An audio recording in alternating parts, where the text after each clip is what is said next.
have to say I love coming to display gardens to get ideas, and this one is really fantastic. There's a wide range of blooms, new plant introductions, and lots of foliage plants, but also ideas on how to use them. For instance, these window boxes, there's 5 different windows here with one on each side, so there are 10 different window box displays. And if you look around, I have to say there's got to be something here for everyone. There's every color arrangement you can possibly think of. Now take this one for instance. I love the combination of foliage and bloom here. The centerpiece is this beautiful sun coleus, one called El Brito.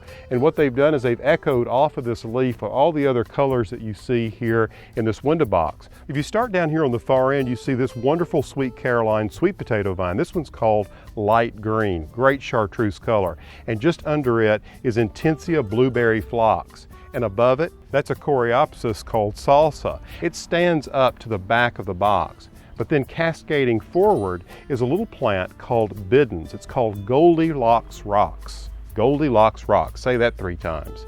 And then just between the coleus and the coreopsis, this wonderful Angelonia called Angel Face Blue. Now you have to ask yourself, what makes a window box like this so successful? Well, there are several things that go into it, and let's point those out. We've been through the plants. These are all very good performing plants. They all require full sun, so siting the box is very important. I find that even for full shade plants, morning sun is better than hot afternoon because it's very challenging to keep one watered if it's getting intense sun on it all day long.